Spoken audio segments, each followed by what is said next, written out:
A 14-year-old boy who saved his community by building a power grid from garbage. A story of challenge, unavoidable circumstances, no hope outside, yet an unshakable belief in a boy in himself. No matter what others say, see, and says to him, he was firm. And most important, what we should learn and implement from his story. He grew up in a household with 6 sisters. In rural Malawi, life wasn't always easy. He even had to hand over his only food to local bullies at school. His parents were farmers, but like many of his community, they weren't farmers by choice. They farmed because they lacked education to do anything else. But most minor agriculture hardship were nothing compared to the catastrophe that was about to strike his community. The catastrophic crisis happened in the year of 2001, and boy's home country of Malawi was devastated by severe drought and crop failure. The situation escalated into a full-blown famine. What's famine is?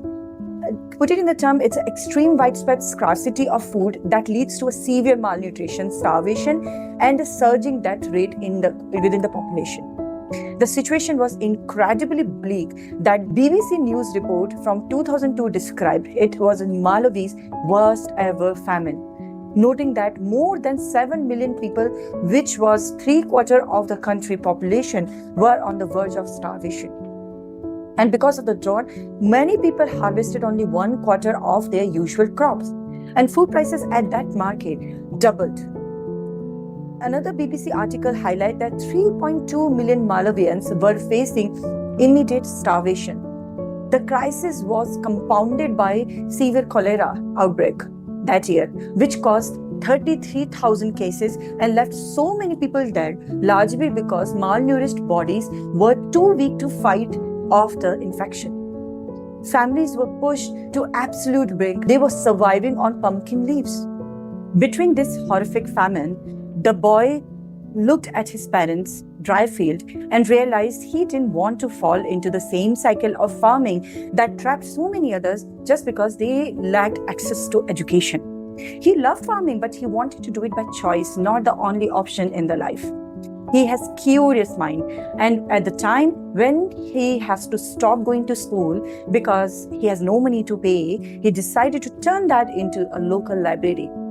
Thought he couldn't read English very well, his curiosity was boundless. He taught himself physics by studying the diagram in science textbook. And one day, he found a book on energy featuring windmills which stated they could generate electricity and pump water. He realized this could change everything in his country. A windmill could solve his community problem, means growing food multiple times in a year and instead of just once, or saving his family from the grips of starvation.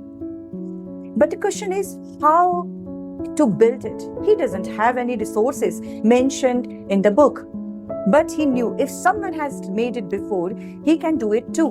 So he went to the local junkyard and began collecting what everyone else considered garbage. A rusty tractor fan, a shock absorber, PVC pipes, a broken bicycle frame, and so many things. His community thought he had lost his mind. Even his own mom worried about him. People laughed at him, whispering that he must be smoking something. Ignoring the critics, he built a 16-foot wooden tower, attached his scrap metal generator, and successfully powered a light bulb, which eventually turned into the fourth light. Soon, the exact same neighbors who mocked him were lining up at his house to charge their cell phone, though some refused to believe it was real until their batteries reached 100%. The boy's first windmill helped his village in Malawi by bringing a crucial source of electricity and reliable water supply to a rural farming community that previously lacked both. Following his initial success, he built a second windmill designed specifically to pump water from the ground. This allowed his community to irrigate crops and grow food during Malawi's dry season, which is directly combating with devastating famine. That boy is none other, it's William Kamkwambe. His incredible ingenuity eventually caught global attention. When a local librarian noticed that he kept checking out the same physics book and came to see the windmill for herself, she bought the journalist and the story just exploded. As covered by the newspaper Guardian, William was lauded as a genius and a humble hero by environmentalists, sharing stages with figures like Al Gore and Google co-founder Larry Page. He was invited to give a famous TED Talk, and he also traveled first time in the airplane. William co-authored the best-selling memoir, The Boy Who Harnessed the Wind.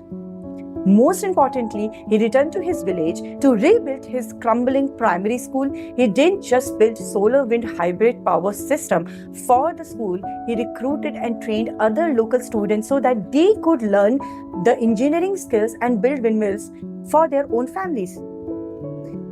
William is a true leader. He's a profound leader because he embodies proactive problem solving and community empowerment. He often cites a powerful piece of wisdom from his grandmother. She believed when your jacket caught fire, don't wait for somebody else to put it off. You are the one who can start putting off the fire. William saw that his family and community were on fire due to a famine. Rather than waiting for government bodies to come and save him, he took upon himself to find the solution. William didn't just harness the wind for himself, he harnessed the potential of his entire village. So what we learn from William's story and how we can implement it in our lives. To wrap up it, I will give takeaways from the story. The first one, prioritize resourcefulness over the resources. William didn't have funding, he didn't have formal education, but he used what was available, a library, a junkyard.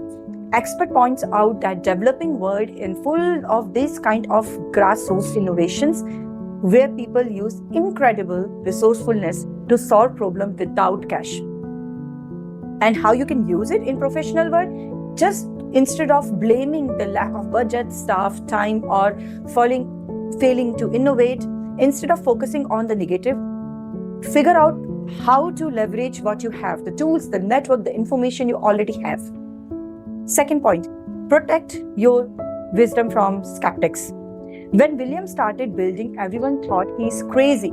He understood that just because they hadn't seen it done didn't mean he couldn't do it.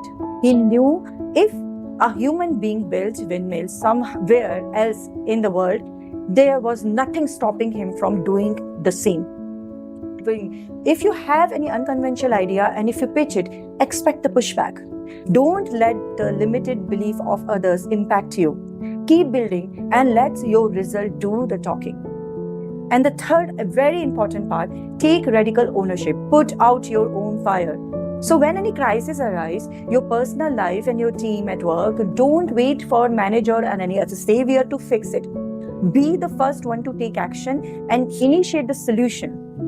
As William's grandmother taught, once you start helping yourself, others will often see your effort and come along to assist you. Finally, William's story is a beautiful reminder that human ingenuity and this determination can overcome even the most impossible odds. If you found this story inspiring and want more insights on leadership, innovation, and overcoming adversity, please hit subscribe and follow if you would like to see more content like this. Thank you.